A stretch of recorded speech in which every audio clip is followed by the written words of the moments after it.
All right. Hello, everyone. I am stepping in to chair this session. Mark McGlashan is not available, so maybe we'll just wait another few seconds for a few more to join. So thanks for coming back. This session is Extremist and Alt-right Masculinities. And you all will have heard the housekeeping stuff in the last session, so I don't have to repeat that, but it's in the chat. So just a reminder, this is being recorded and it will end up on YouTube. Do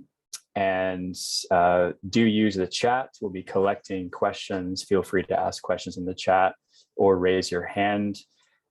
We have two papers this afternoon or morning, depending on where you are. Unfortunately, the first speaker is not able to make it. And that was Elizabeth Short, and her paper was called Choking Babylon, Intersections of Toxic Male Esoteric Practice, the Alt-Right and the False Flag of Apocalyptic Witchcraft, which sounds great, but unfortunately, we will not have that paper. So because we have two papers, they may be just a touch longer than 15 minutes, but I can promise that mine will not exceed 20 minutes. So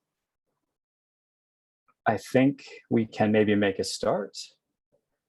And I'll just introduce the first paper. So we have Alexandre Pichel-Vázquez, and his co-author is Marta Cabezas from Autónoma de Madrid. And their paper is called Radicalizing Right-Wing Masculinities, Censorship, Dilemmas, and Contradictions about Gender Violence in Right-Wing Men.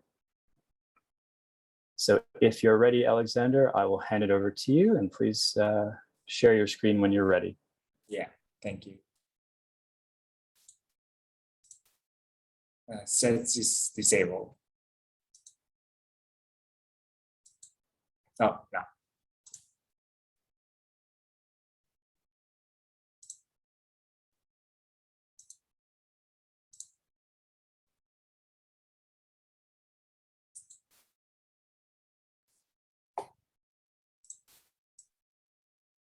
Okay, well, so I will start. So this presentation, this paper that Marta Cabezas from the Autónoma de Madrid and me and myself, that I'm from the Universitat Oberta de Catalunya, we were working together on this paper that we entitled Radicalizing Right-Wing Masculinities, Censorship, Dilemmas, and Contradictions about Gender Violence in Right-Wing Men. And well, basically this is part of a bigger project of Marta Cabezas, but also in different projects that we are working on. So the index for this presentation will be like a little bit of context of the political and the social situation that we have in Spain, to then pass some methodological notes and then go into the story of the discussion group that that we would like to show and present. So if we look at the political context of the last years in Spain, the appearance and the consolidation of the far right in the public institution is central. In less than 2 years, Vox, the Spanish nationalist far-right party, gained its first seats in the National Congress and became the third biggest party in Spain with 52 seats. This situation completely changed the Spanish right-wing ideological spectrum, as well as all the political spectrum in Spain. This political restructuration of the Spanish right happened along with a huge increase of the feminist movement. The 2018 and 2019 women's strike on March 8th are some examples of this increasing power of feminism in the mainstream level. Within these landscapes, Vox grows and consolidates its managerial and financial structure, thanks to some anti-feminist organizations such as Activate or Citizen Go, which configured the party as an anti-feminist response to these advances. Vox's gender position not only create a political border with the rest of the right-wing parties, but also destabilize them, the right-wing parties. This political border can be exemplified in this picture that we have here, where during a minute of silence for a machista murder, Ortega Smith, who is the representative of Vox in the City Council of Madrid, did not want to respect and share these minutes of silence, and separates himself from the rest of the City Council representatives who were holding a sign against gender violence. About the destabilization as well of the right-wing spectrum, Vox anti-feminism made much more evident the ideological differences within the Popular Party, the conservative, the PP. The moderate and conservative side of the Popular Party, represented by Alberto Núñez Feijóo, the president of Galicia, and a more radical side represented by Isabel Díaz Ayuso, the president of the Community of Madrid. So attending to this struggle about gender issues, the objective of today's presentation is to explore how Vox radical discourses about gender, and specifically about gender violence, resonate with right-wing men, and how the legitimization of these discourses favors a radicalization of gender-based topics. So in this sense, it's like the goal is to explore this dangerous liaison between feminism, gender, and conservatism by paying attention how the political masculinities, in stark and sour terms, are conformed, negotiated, and renegotiated during the discussion group. So to achieve our purpose, our analysis focused on one specific discussion group with 7 upper middle class men from Madrid who vote or support for Vox or the Popular Party. We decided to go through the discussion group following a sociological discourse analysis based on Martín Criado's pragmatic approach.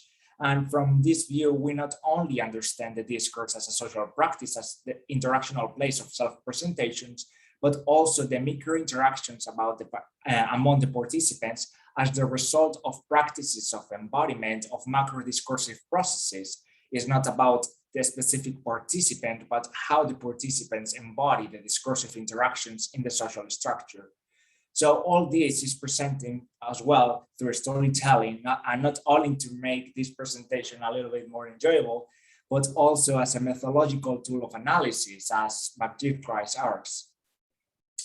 So the analysis show 4 different stages inside of the discussion group, depending on the relations and the social mechanisms that participants and their discourses perform. First was an initial ambiguity where feminism arises as the hegemonic force. Then a censorship restructuration where the participants broke the feminist boundaries. Third, the patriarchal subjugation where the anti-feminist discourses are aggressively consolidated.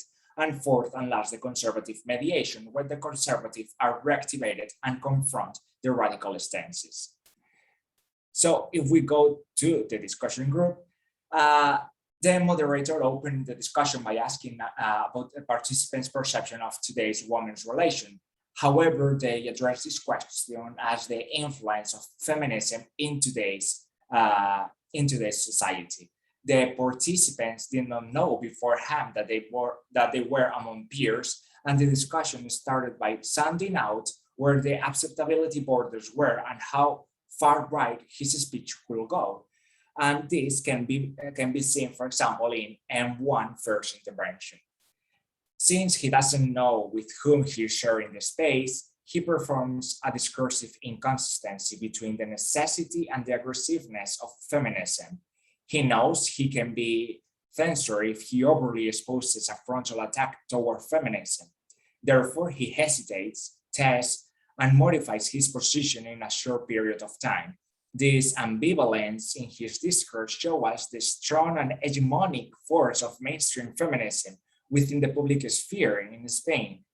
However, also show us how fast the feminist legitimacy is renegotiated.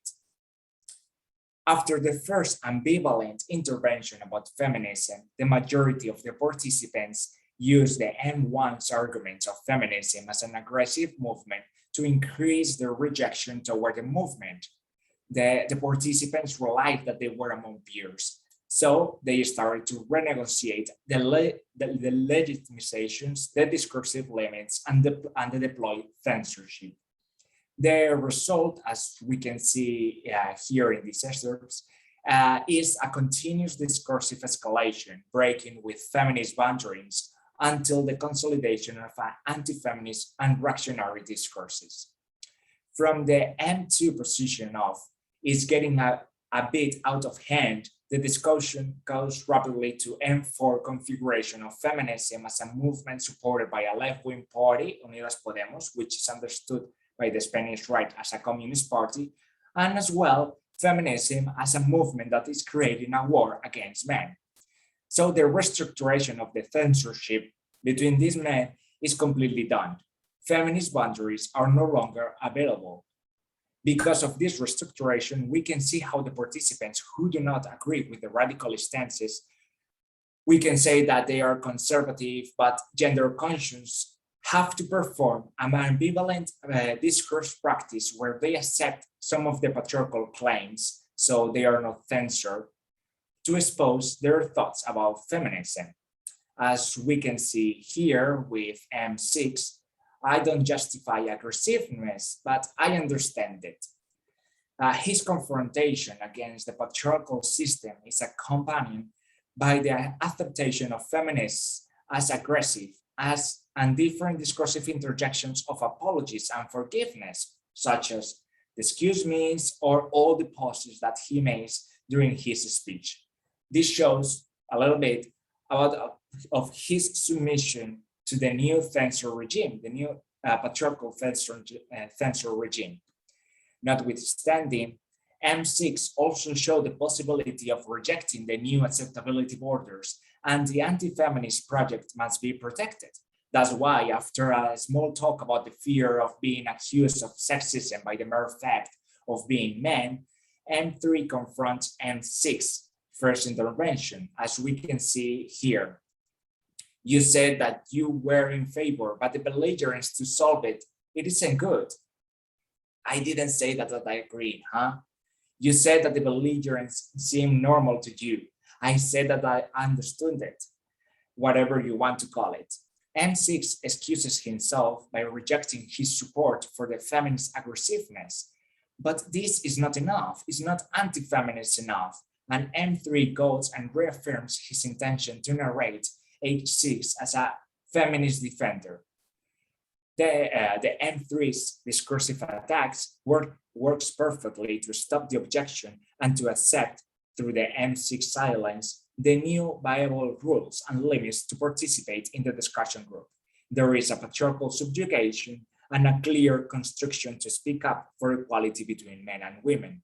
The far-right men accomplish to silence the unique disruptive conservative voice. In this stage, the radical subjects feel free to overtly expose their ideas, and the rest of the conservative participants follow their lead or maintain silent. It is in this stage where they begin to attack gender-based violence law. As M3 intervention shows, gender-based violence law is configured as an unjust norm against men that leaves them helpless in the face of a woman's accusation. This is a clear and a common strategy to invalidate the law at the same time that constructed a discursive field of male vulnerability and victimization, exposing a masculinist victimhood and a fragility in their masculinity.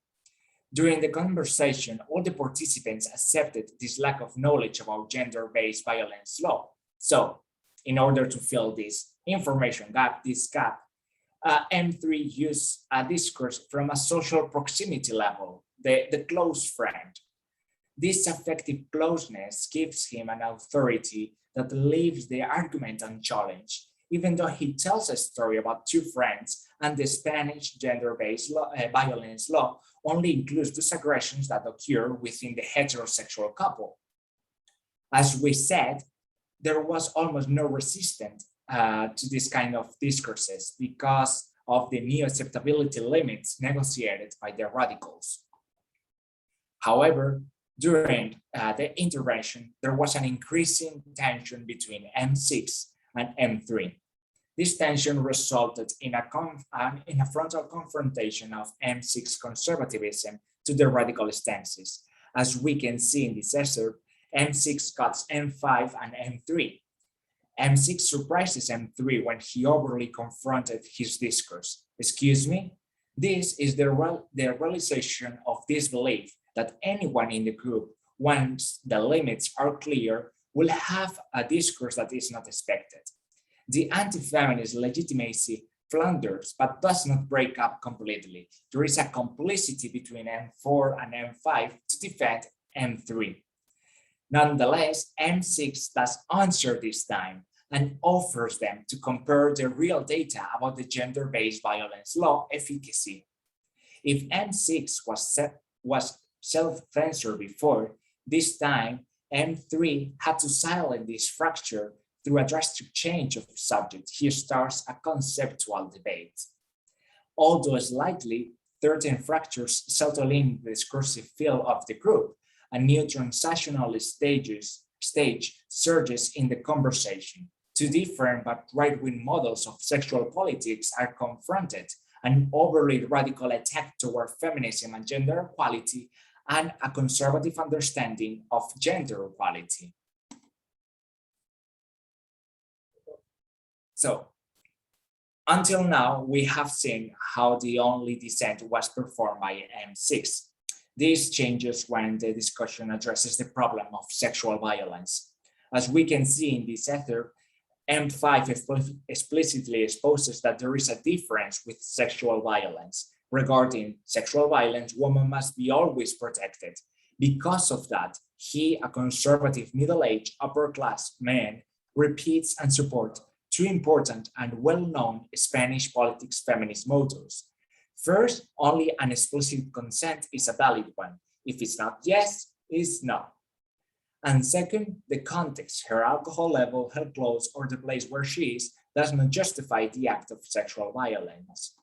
Slowly but steadily, all the conservative participants start to politically reactivate and confront the radical stances, as we can see here in this example. Of course, there is a tension with the radicals, but how is this girl? How is that girl alone? Let her be drunk and alone. Or when M4 tensions the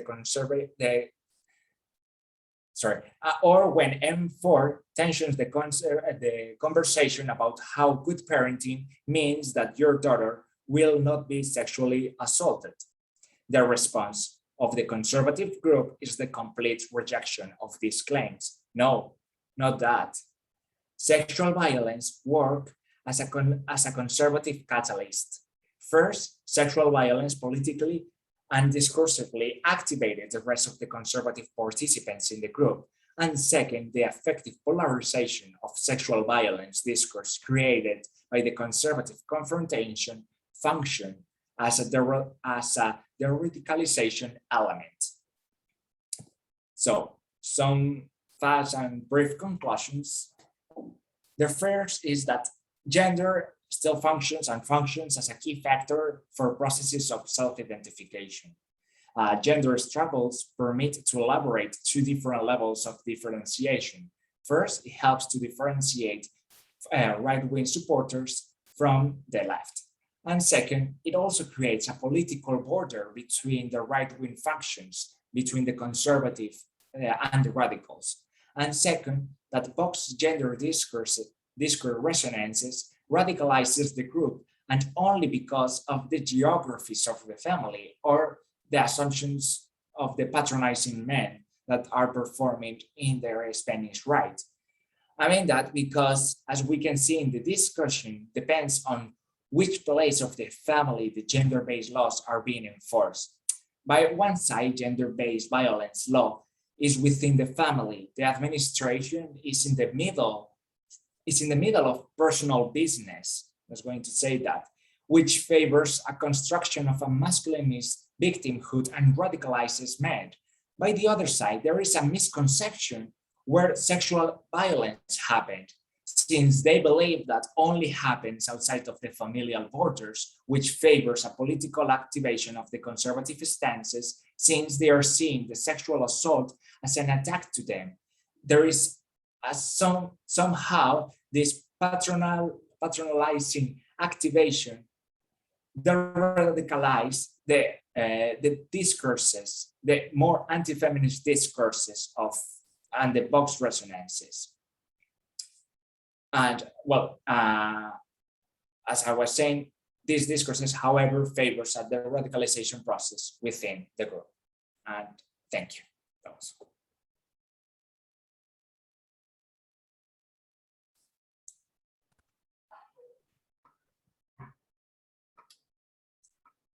That's great. Thanks very much, Alexander. And we do have time for a couple of questions or comments. I see that John Mercer has a question in the chat. John, do you want to elaborate on that, or do you want me to paraphrase it? No, it's fine, Jason. I can do it. So thanks, Alexander. That was really, really interesting. I'm just wondering the extent to which your findings, which are about a quite small sample, the extent to which they can be generalized, and what your plans are for extending the research. Because I mean, you know, I'm a media researcher, a media scholar. So for me, it's very interesting to think about the way in which the leaders of PP and Vox, so, you know, Abascal and Casado, the way in which they present themselves in the public sphere, the kind of models of masculinity that they draw on themselves and how they connect to politics. So I wonder whether that's something that you've thought about.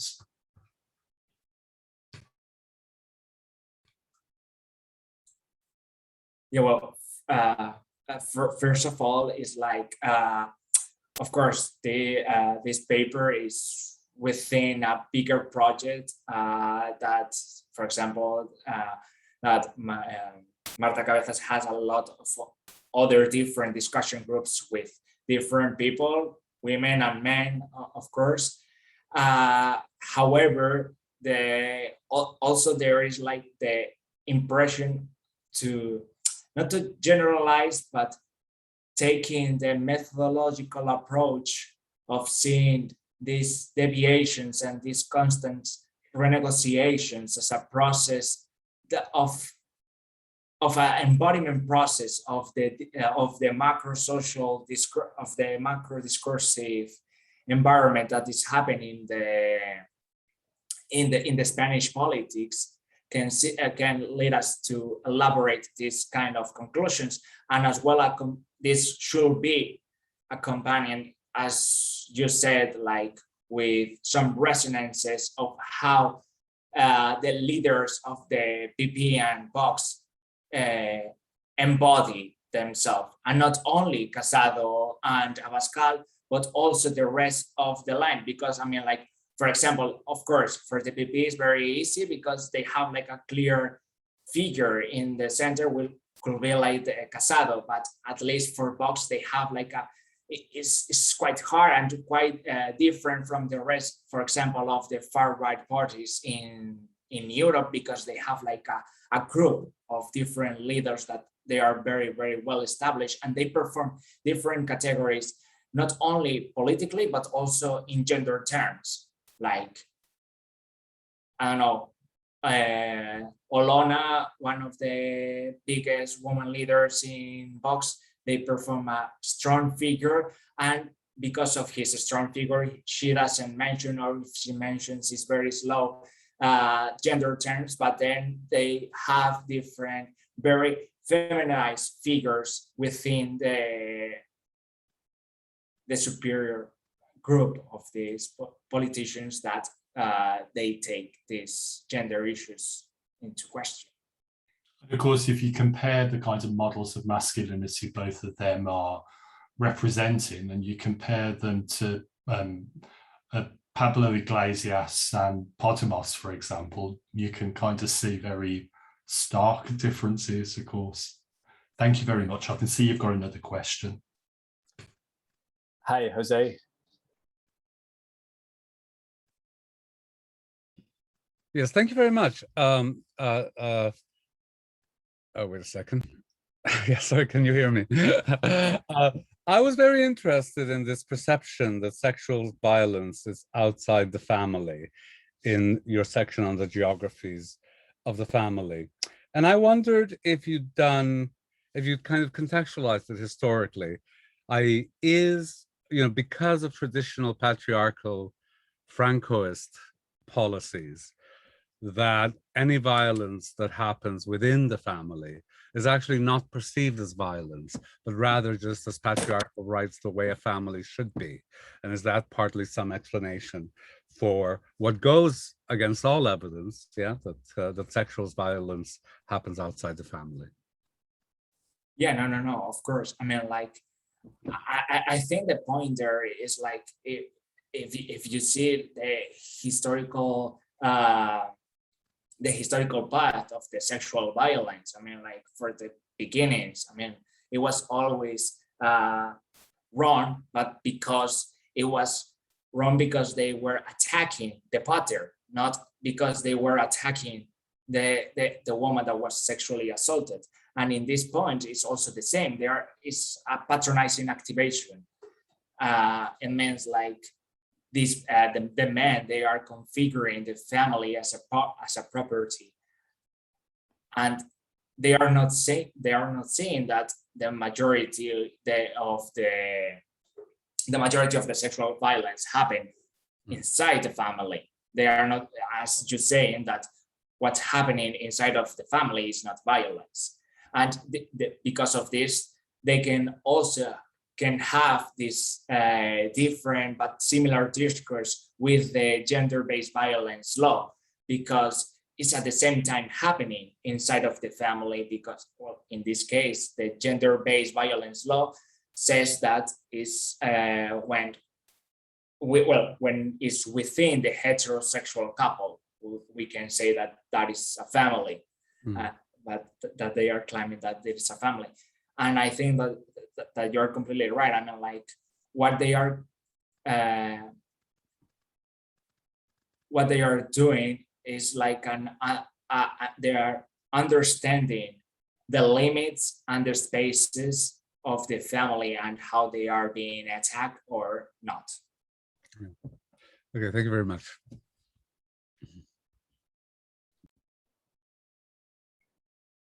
Any other quick questions or comments? And we should have some additional time after the second paper for more conversation and comparison across the papers, as I do think they go together. Okay. I think we can move on. Thanks again, Alexander. So I always feel a bit weird introducing myself, but the next paper, and Dawn, you're here as well, I think. Hopefully. Yes, I am. Hello. Hi. When you're ready to share your video as well, Dawn, we can introduce each other. Oh, yeah, here I am. Hi, Dawn. So our paper is called, just pull it up. Actually, I need to share my screen, don't I? Yeah.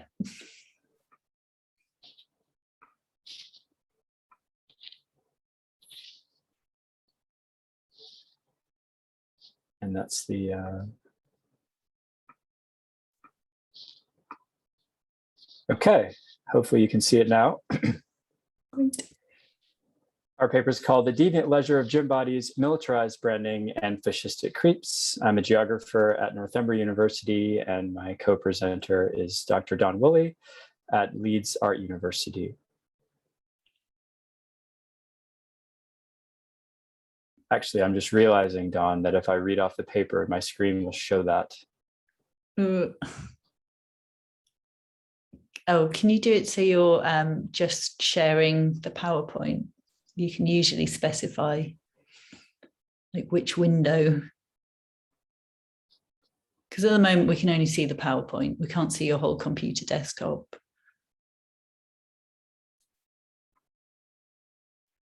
If I pull that up, you see the paper, right? At the moment we can just see the PowerPoint. All right, okay. I think it's okay, but if not, let me know and I will read from my paper. Okay, I'll begin then. This paper explores the rapid acceleration, viral dissemination, and fascistic tendency of masculine fitness culture. This is a time of extremism, authoritarianism, the proliferation of the radical right, micro and macro fascist emergencies, as Deleuze and Guattari framed, and the quote, fascist creep, which Alexander Reed Ross portrays as the processes through which the extreme and mainstream meet in complicated, dynamic, and digitally negotiated and hybridized ways.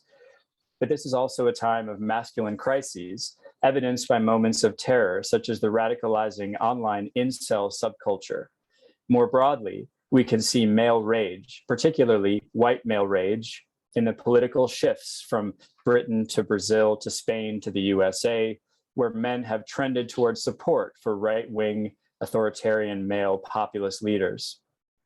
We situate our paper amidst the ongoing shift of body as capital, an outgrowth of late neoliberal crisis, more awareness of the male body and its relation to society, and also the rise of virtual forums for expression of the male body, including dating apps across the sexual spectrum, where appearance and body are competitive features, and also how the muscular male body is increasingly mirrored in adverts and broader popular culture like reality TV. Through these shifts, having an unattainable body has become a dominant masculine quest for acceptance and self-worth, especially for vulnerable men under 30. Adverts and brands have been keenly aware of these shifts and capitalizing on them, from apparel companies like Gymshark and Alphalete to consumable supplements. These brands are also mirroring and perpetuating societal and political shifts, taking ongoing trends to the extreme through motifs of strong men leaders and right authoritarian populist shifts. We thus situate our examples amidst a few emerging conversations. We note Broderick Chow's work on the evolution of the performative male body culture in different historical eras, and Jamie Hakim's exposition on the link between neoliberal crisis, masculinity, and the body, suggesting that virtuality has offered a new space for male competition, fragility, and vulnerability. Cynthia Miller-Idris delved specifically into the role of branding, including fitness branding, in radicalization processes of vulnerable younger men. Jacob Miller explored the fascistic tendency of consumer culture to catalyze phenomena like Trumpism, drawing upon Deleuze and Guattari's notion of microfascism and lines of flight. We engage with concepts from the critiques of consumerism of Lauren Berlant, Gilmore and Pine, and Freud's notion of societal mirroring. Finally, we suggest a queer reading of the imagery allows for a dynamic reading that transcends clear binaries and allows for multiple possibilities and interpretations. We examined 2 fitness supplement brands and their digital representations, the US-based America Labs and UK-based Grenade. Each, we found, has gained viral popularity among gym-going men in North America and Britain and beyond, and each demonstrates an interlinkage of masculinity, reactionary politics, and contradictory expressions of strength and vulnerability, playful satire, and troubling violence. Jason, I think you can expand. Oh yeah, sorry, great, you're doing it already, okay. So Gilmore and Pine argue that in postmodern societies, consumers crave authentic experiences because they are cynical about marketing rhetoric and celebrity culture. A brand is perceived to be authentic if it corresponds to a consumer's actual or aspirational self-image and is surrounded by a community of consumers who, I quote, have similar self-images.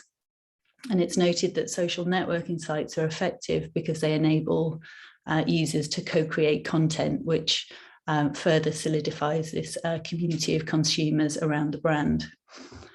And Freud describes groups as, and I quote, a community of like egos modeled on a single image projected by a leader who in turn reflects them. Within this group, the individual feels powerful and unrestrained and will lose their critical faculty along with their empathy towards others who are external to the group. And Freud describes the group as thinking in images which call to one another by association and whose agreement with reality is never checked by any reasonable function. The feelings of the group are always very simple and very exaggerated. And he goes on to describe the group as impulsive, extraordinarily credulous and open to influence, and cannot tolerate delay between desire and the fulfillment of what it desires. So I'd argue that Gilmore and Pine's community of consumers with similar self-images who feel that the brand also reflects that image is also Freud's group that thinks in images. The sameness of the group produces a potent form of identification that makes members reactive to imagery and symbolism, such as the branding material that we are examining. When the shared and idealized image is centered on an unattainable muscular physique and an aspirational figure such as a president, it could be a form of cruel optimism. And Laurent Ballant coined the term to designate a mode of being in neoliberal societies in which individuals strive to make their life better, but in doing so remain stuck in a toxic situation. In trying to attain the ideal male body, the consumer is trapped in an endless process of becoming but never arriving, while continuously consuming along the way. For Ijeoma Uluo, the presentation of masculinity and whiteness as hypermasculine is deeply interwoven into American history and more globally, white settler colonialism and expansion. Uluo suggests that the mythology of the warrior white man was a necessary fabrication in order to justify the violent displacement and subjugation of others, such as indigenous and colonized populations. Uluo gives the example of American President Theodore Roosevelt, who reimagined himself after spending some time in the Western frontier as a young man, as a muscular, rugged cowboy. This masked his reality as an effete and elite East Coast blue blood. From Buffalo Bill to through to John Wayne, Ronald Reagan, and George W. Bush, this mythology of the strong, rugged cowboy is recycled as a tactic of white masculinity that is mired in mediocrity, decline, and reactionary anger. Central to this is an inherent paradox that we wish to bring forwards with regard to our examples, that of a projection of male strength, virility, and power, which serves as a smokescreen to distract from weakness, vulnerability, and softness. So Trump, Bolsonaro, and Johnson exemplify this paradox. All three took callous and cavalier attitudes towards the COVID-19 threat, but were sickened with COVID-19, and Johnson and Trump nearly fatally.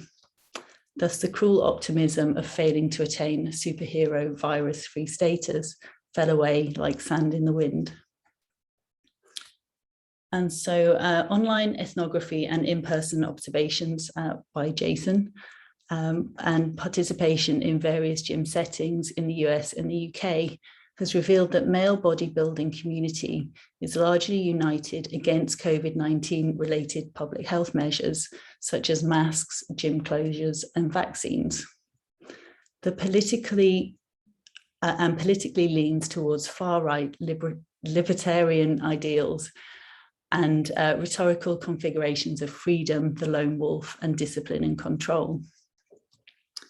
One of the key facets of the new far right has been a positioning of masculinity, notably white masculinity, and within that, the strong muscular male body as a crucial aspect of identity, culture, and ideology. Miller Idris observed that the bodybuilding, fitness, consumer cultures, and imagery was a common meeting point of radicalization between mainstream and the far-right German youth. Bodybuilding in particular seems inextricably linked to the masculine far-right, such as the Swedish bodybuilder and YouTube personality known as the Golden One. but also the wider rhetoric within bodybuilding circles around freedom, control, the lone wolf, or the wolf among sheep.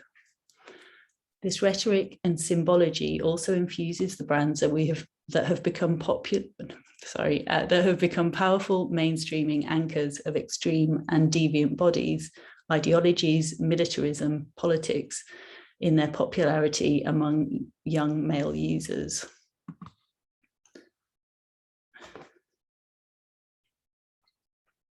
So unifying the far-right extreme body cultures and more mainstream everyday fitness and wellness cultures are patriotic imagery and discourses of freedom. Thus, banal gym space, both online and offline, fitness brands and adverts, and fitness media algorithms serve as portals into a deeper extremism and more extreme territorializations. The majority of men in gyms are not extremists, nor are they necessarily right-wing. But sometimes the banality of this culture erupts in terror. Brenton Tarrant, the white supremacist who attacked a mosque in Christchurch in New Zealand in 2019, was a personal trainer and active in online and offline bodybuilding circles. This alone does not establish a clear link between the gym and terror, but the broader overlaps between male body cultures, religion and spirituality, and the far right can be seen in the blending of militarism, violence, bodies, and consumerism that our examples demonstrate. The cruel optimism of perpetually attempting to attain an unattainable superhero status through taking supplements like napalm, America Energy, or Liberty Balls reveals both a vulnerable and exposed masculinity, but also a fascistically dangerous one. So the militarized language and sometimes distasteful evocation of combat offensive, such as this one, which is America Lab's napalm, which is available in Saigon Sangria flavor, idealize a masculine identity characterized by muscularity, violence, and rebelliousness that is also linked with colonialism and racist foreign policy through the glorification of the Vietnam War. The use of military language in relation to the body is not new.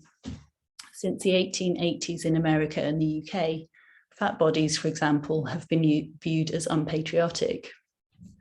During the First World War, anti-fat rhetoric stated that Americans who hoarded calories as excess fat were depriving the soldiers in the trenches of their rations. And Gordon Lusk, a professor in physiology at Cornell University, said, and I quote, "There's probably a good many million people in the United States whose most patriotic act would be to get thin." In contemporary consumer culture, we're currently embroiled in an ongoing war on obesity. In 2004, Richard Carmona, the US Surgeon General, described childhood obesity as, and I quote, "every bit as threatening to us as the terrorist threat we currently face. It is the threat from within, a threat that is every bit as real to Americans as weapons of mass destruction." And we know how they turned out. And Grenade also use this language to declare a war on fat. And they do so using a military figure, the Black Ops soldier, who works for a government agency, military unit, or paramilitary organization on missions characterized by secrecy and deniability, suggesting that they are above the law. And there is also a superhero-like side to this idealized masculine subject in social media posts that promote the brands such as this one with the Rocket Man figure. And not only are consumers at war with their bodies in order to eradicate fat, the products also provide ammunition for a weaponized body. And so to kind of think around what these masculinities could infer, we also kind of viewed this hypermasculinity as something that could be queered. As in these ones, some of the posts play with masculinity and femininity, kind of pushing at the boundaries of gender, but not necessarily challenging the stereotypes and expectations that come with them. And in psychoanalytic case studies, there are examples of female patients that display femininity to an excessive degree who are analysed to be homovestites, which is impersonating an idealised person of the same sex to overcome shameful or frightening cross-gender identifications. And this hypermasculinity could be homovestism, or following on from Judith Butler, a form of parodic male drag that threatens to expose the constructed and naturalised relationship between the male body, muscles, and violence. And so we took a queer reading approach, which enabled us to use both and thinking, described by Barker and Ian Taffy in Life Isn't Binary, in which they write, both and requires us to move away from the rigid binary of either or, which closes down possibilities, to consider binary that opens up more possibilities. Okay, now to conclude. And I've lost, there we go. Hyperbolic masculine displays bring to mind the description of the crisis of masculinity as both a problem of men adhering too rigidly to a pathological masculine culture, too much masculinity, if you will, and a problem of being unable to adhere closely enough to their prescribed masculine roles as a result of political and economic change. In other words, too little masculinity. The communities that surround these brands and gym cultures do seem to be aware of the conflicting demands of masculinities. Although we have described them as potentially communities of homophobic and misogynistic alt-right violence, they are also communities of care and homosociality. In acknowledging and discussing vulnerabilities such as mental health issues, the peer groups are not the uncritical, reactive groups that lack self-reflection described by Freud, or at least not only that. In this reading, the fitness space and the online communities are safe spaces for the performance of a form of masculinity that is not acceptable in wider society. We conclude that the nexus of consumerism, online adverts, and masculine fitness practice represents a dynamic and open space of masculinity that can be read several ways and indicates different possibilities. On the one hand, we see a playful, performative masculinity and a safety valve to express an identity that is no longer socially acceptable. A space of support and even supportive softness, as Marshall et al. Suggest, where men create bonds and bridges of support, conviviality, and even warmth. But there is that other side, incels who will never attain, driven mad or into political violence and self-harm, and political radicalization, a window for the radical right and seething male rage to enter the semiotic and discursive fields, and like a Pied Piper, lead a segment of men towards self and society destruction. These different processes of masculinity unspool and parallel and sometimes overlapping feedback loops with the capability to instigate sudden and very real territorializations, which can come in the form of riots and terror, such as what we saw in Washington, D.C. in January 6th, or the lone wolf outbreaks of misogynistic violence. Therefore, we feel this is an important field for further research to better grasp the potentiality for de-radicalization and a less toxic masculinity, to use one of those categories, attuned to mental health and community support, and where the line is crossed into toxicity and danger. Where, in other words, kind optimism becomes cruel optimism, and the fascistic creep becomes a sprint. Thanks very much.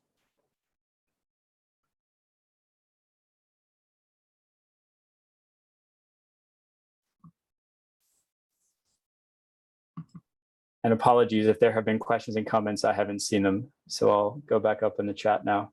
But I see, Broderick, you have your hand up. Hello, thanks very much, Dawn and Jason, for that. That was great. So I have a kind of like, I guess it's like a kind of chicken and egg question. Well, I suppose firstly in kind of two parts. The first is like thinking about practice versus ideology and how the intersections of these two things. And I suppose like what defines a bodybuilding community? Like Jason, do you not consider yourself a bodybuilder, or do you not consider yourself part of that? in terms of, in practice terms, I'm thinking through like how, bodybuilding as a kind of signifier is like quite overdetermined in terms of like what it's, and very multiple and multivalent in terms of what it, how it operates. So in terms of like what there might, if we were seeing a kind of causality or linking between practice and ideology, like how that works, I suppose. I was struck on that just because, the kind of picture of the grenade ad that you used in the kind of queer reading. So that's Tom, who I know from Gymbox in London, and he definitely wouldn't consider himself a bodybuilder. So like, what are we considering within this sort of community? What are we considering as part of the linkage between practice that leads to a certain idealized form, and then also the ideological ramifications of that?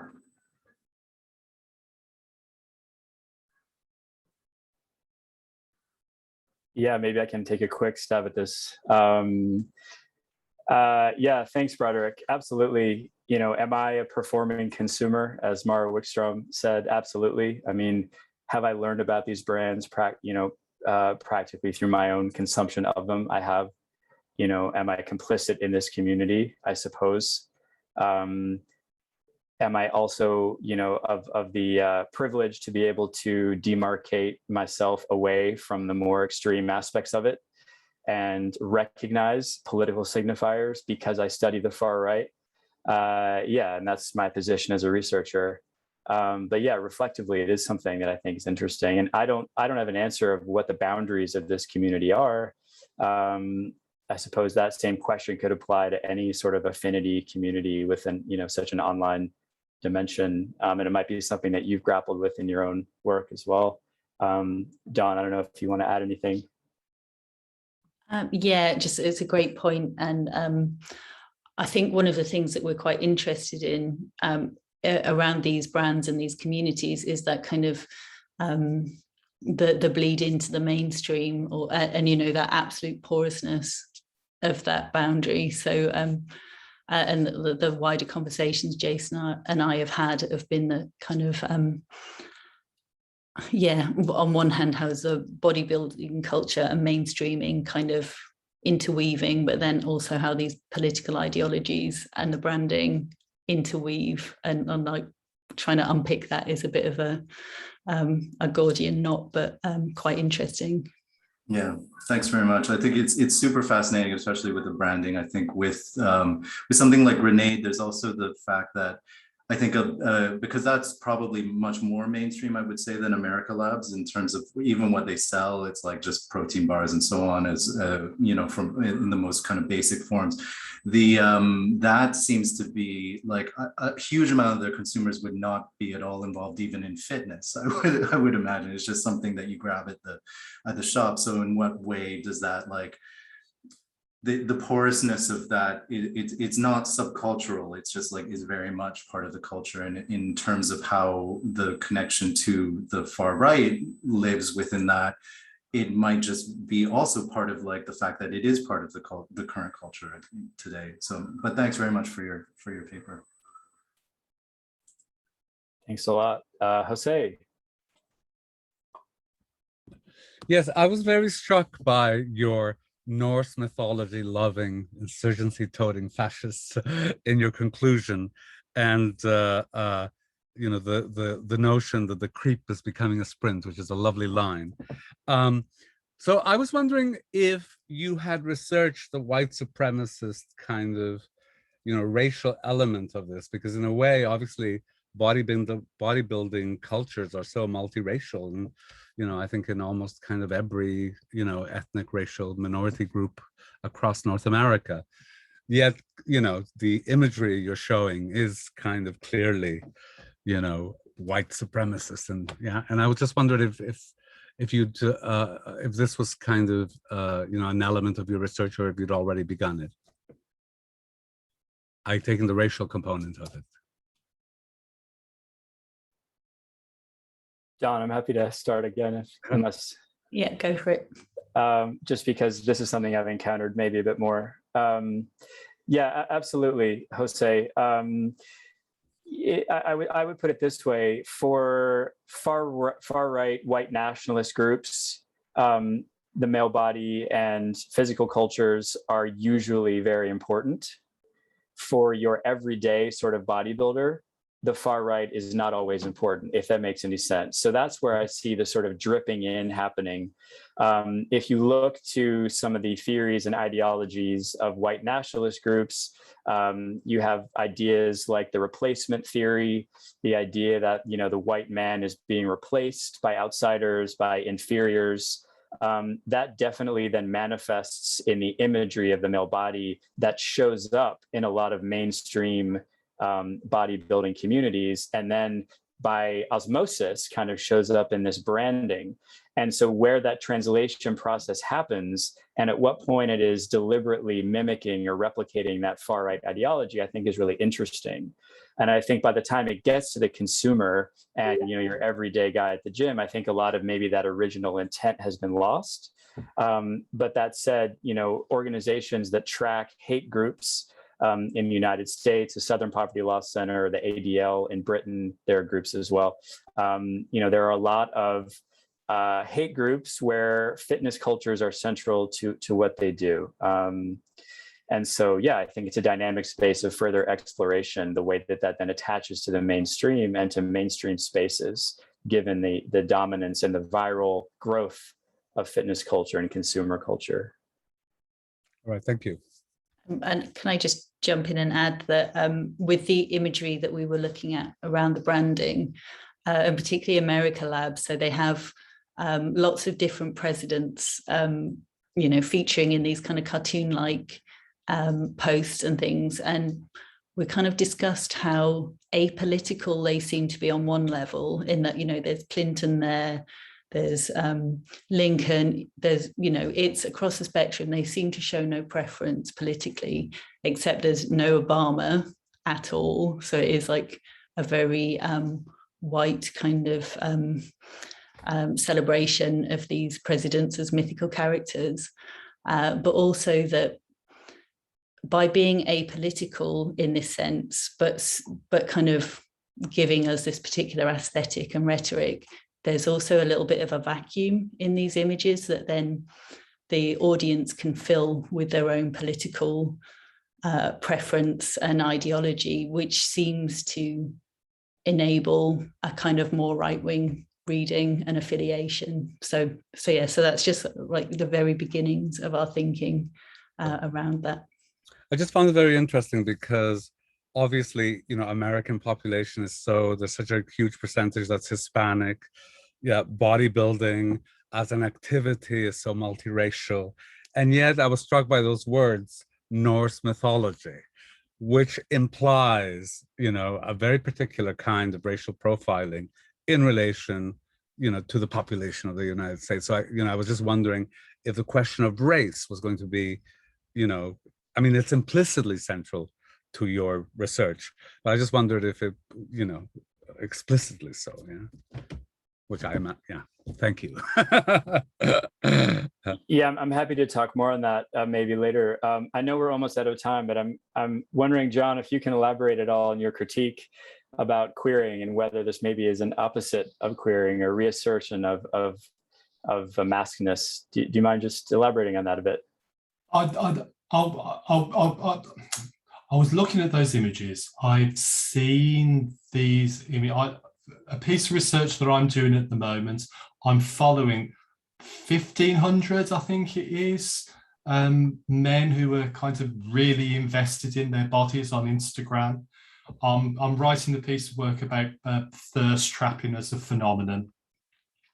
This is like the weakest excuse ever to just follow lots of people on Instagram, I guess, but you know, that's where I find myself. And the thing that you identified as kind of like potentially queering has just become a meme. It's a kind of an Instagram meme, and really it's, for me at least, the way in which I read it, and the point of a meme is that it is ambiguous and can be read in multiple ways. But the way in which I read that performance of femininity is that it's drawing attention to the ridiculousness of femininity to reassert the overwhelming masculinity of these men who massively overinvest in their physicalities. So I think that's the way that I'd read that one through. I guess the only, and yeah, I'm conscious of time too, so I only wanted to make another quick point, Jason, but I think it's quite an important one for both of you in terms of thinking about developing this research. I wonder about the extent to which the kinds of marketing mythologies and the kinds of vernacular that marketeers use to sell products to gym culture people. I'm trying to avoid using the term bodybuilder because I think the group that you're talking about is a way bigger group than people who would identify as bodybuilders. And I think that was Broderick's point, really, that category has become very much more elastic. There are lots of young men who go to the gym a lot and take protein drinks and the rest of it and build up their bodies. And that's for a whole complicated set of reasons, but they wouldn't necessarily identify as bodybuilders per se. They're men who want to look fit. My point was looking at the way in which the marketing vernacular has changed or not changed over time. So looking at bodybuilding magazines from the 70s or 80s and what they look like now, looking at what the product marketing campaigns look like in the 70s and 80s and look like now. And I think one of the things I noticed, and please look at me, you can see I'm not invested in this culture, but I'm very interested in this culture. I think there's an incredible continuity in terms of the kinds of iconography and the vernacular that's drawn on. And it almost seems that it's a vernacular that was kind of fixed at some point in the 70s and almost hasn't changed, and weirdly hasn't changed given the range of young men who are invested in that culture now. The bikini-clad women hanging on to mountains of men, that however politically problematic that is, that's still like this incredibly common trope across all of those publications, all of those marketing campaigns. So it seems strange to me, not so much that that language is still used now. I think what's stranger to me is that it hasn't changed at all, and what that says about cultural politics and actual politics and the politics of sex and gender, and how kind of static that kind of iconography is. I'm going on too much now, so I'm going to stop. It's just something for you to think about, maybe. Thanks, John. I'm conscious that we've gone over an hour and you've pledged to keep these sessions short, but I'm sure there'll be more time over the week for more of these discussions. So thank you, Dawn. Thanks, Alexander. And thanks for all of you for joining this, and look forward to the next session of this conference. Thank you. Okay.